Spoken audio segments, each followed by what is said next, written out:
당신의 업을 위한 유튜브 업앤업에 오신 걸 환영합니다. 저는 김혜민 PD입니다. 와, 네. 여러분, 집에서 유튜브를 찍다가 굉장히 지금 좋은 환경에서 찍고 있습니다. 제가 대한식경정신의학회하고 유튜브 방송을 하나 하고 있는데요. 제가 오늘 그 스튜디오 감독님께 부탁을 드려서 제 본 촬영이 끝나고 이렇게 이곳에서 촬영을 하고 있습니다. 여기는 머리가 잘릴 일도 없고 고양이가 왔다 갔다 할 일도 없습니다. 다시 한번 우리 스튜디오 ETC 맞나요? 스튜디오 ETC 우리 한정수 감독님께 감사 인사를 드리면서 오늘의 이야기를 시작하겠습니다. 자, 여러분은 꼭 가지고 싶은 능력이 하나 있다면 뭘 꼽으시겠어요? 제가 20년간 직장 생활하면서 정말 중요하다고 생각하는 능력이 있다면 그건 바로 나의 마음과 나의 생각을 잘 표현하는 방법이더라고요. 이걸 사람들이 생각보다 굉장히 어려워하고 힘들어합니다. 자신을 표현하는데 또 가장 효과적인 수단 중에 하나가 말쓰기예요. 말하기, 글쓰기. 그래서 이 말하기, 글쓰기는 이 자기계발 분야에서 늘 1위인 이유인 겁니다. 그런데 이 말쓰기의 기술에 대해서 배우기 전에 꼭 알아야 할 것이 있거든요. 그게 바로 말쓰기의 본질이 뭘까요? 본질. 저는 이 말쓰기의 본질은 내 안에 무엇이 충족되어 있느냐가 아닐까 싶습니다. 내 안에 생각들 그리고 감정들 이런 것들이 흘러 넘쳐야 좋은 말과 좋은 글을 쓸 수 있다고 생각하거든요. 김미경 씨가 처음 강사 생활을 시작했을 때요. 지금처럼 유명하지 않았죠. 그래서 책을 그렇게 많이 읽었다고 합니다. 책을 많이 읽고 나니 본인이 나중에 강사가 됐을 때 써먹을 수 있는 말이 너무나 많더라는 거예요. 그리고 그 강원국 작가님의 이야기로부터 제가 들은 건데요. 노무현 대통령과 김대중 대통령의 연설비서관을 이분이 하셨었거든요.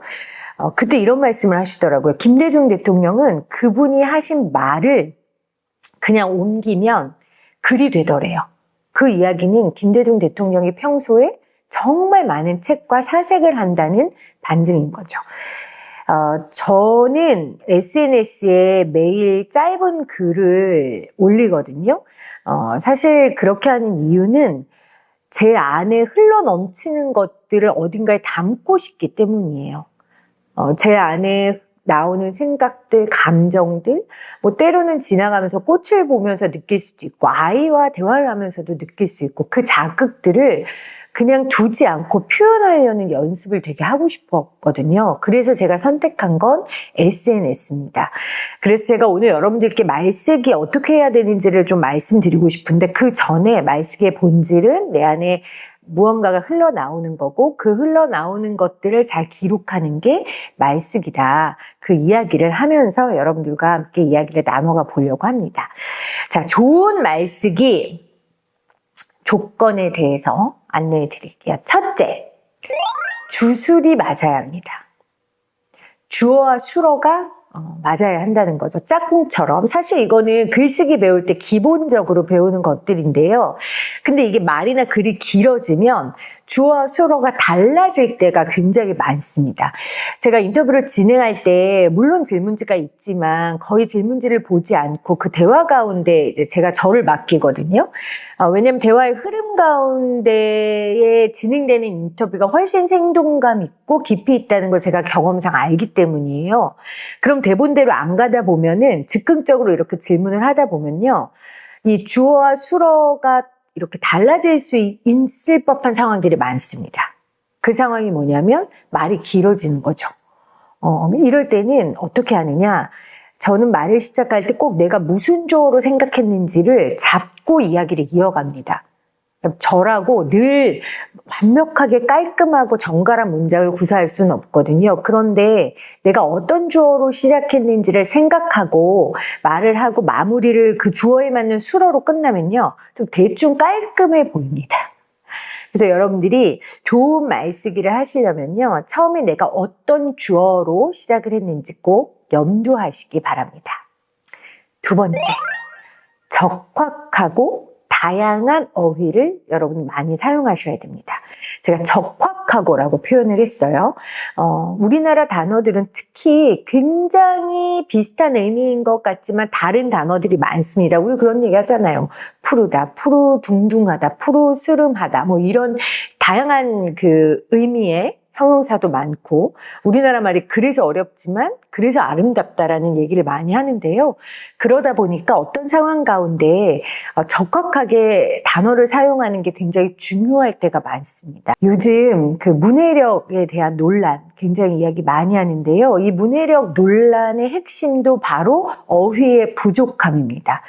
이 어휘의 뜻을 잘 모르고요. 아이들이 또 뜻을 모르니 언어가 빈곤해지는 거예요. 무언가를 표현하려 할 때. 그래서 다양한 어휘를 구사하는 것, 배우는 것 굉장히 중요합니다. 쇼츠보다는 2시간짜리 영화를 보는 게 중요하고요. 짧은 글보다는 좀 장편의 소설을 읽는 것 굉장히 중요합니다. 법정 스님이요, 이런 이야기를 했어요. 사람의 얼굴은 삶의 이력서다.